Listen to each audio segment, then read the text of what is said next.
Tonight we've got some storms rolling out of Montana tonight, and with some severe storms with them, with 1-inch hail and 60-mile-per-hour wind gusts. These storms are essentially moving to the northeast at about 30 miles per hour. Now, if we back off of this, we see that the slight risk goes to about the central part of North Dakota with the, and so that's a 2 out of 5, and then the 1 out of 5, the marginal risk goes just beyond that. Now, when we do take a look at the CAPE values that are currently out there, we see that the values still are, well over 3,000 to even 4,000, possibly even 5,000 into portions of northwestern North Dakota this evening. So as these storms continue to exit out of Montana and into North Dakota, they're going to be getting into an area that still has plenty of CAPE values in it. As well as these storms up here in Saskatchewan that are expected to continue to push to the south and east overnight, will eventually sort of merge somewhere in west to central parts of North Dakota later tonight. And so we have this shortwave coming out of Montana.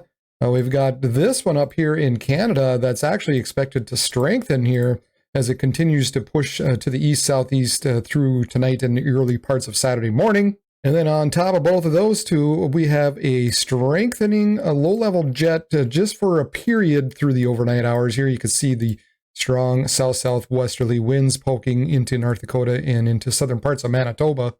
And I think really what we're going to be looking at then is these storms probably continuing on and possibly being severe with some wind gusts, some wind damage as they reach western parts of North Dakota tonight.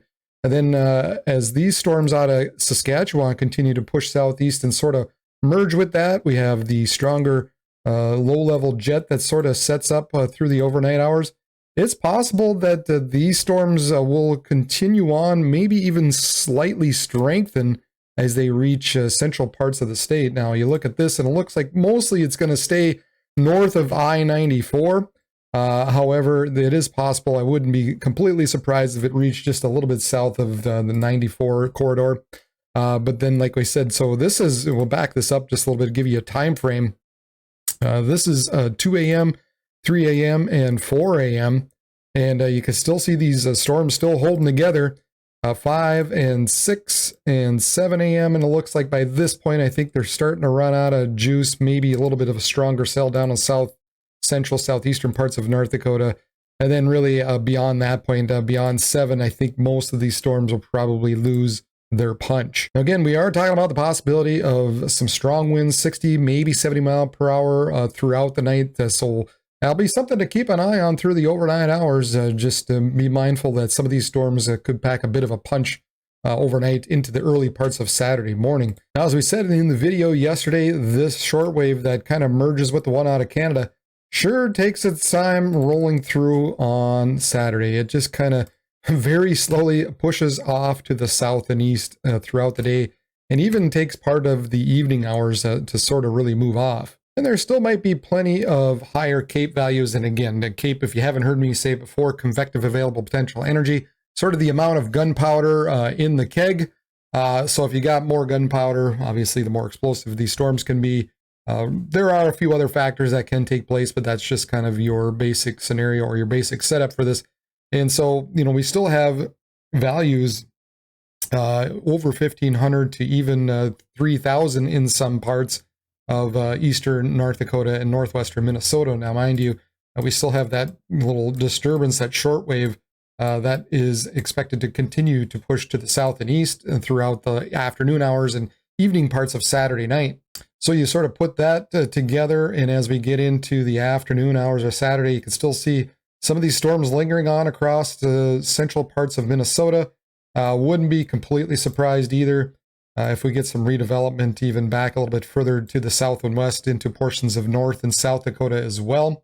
But there's the slight chance. Now, we did mention how those CAPE values kind of linger in through here. The higher CAPE values. So if some of these storms are able to redevelop, it's possible that a few of them might be severe. Even some of these into central parts of Minnesota as well have the potential for having an isolated severe event here and there with 60 to 70 mile per hour winds and 1-inch diameter hail. But really, once we get past probably 8 or 9 p.m., those storms are going to probably die off pretty quickly into the night. And here we are by about 11 already, and most everything has dissipated.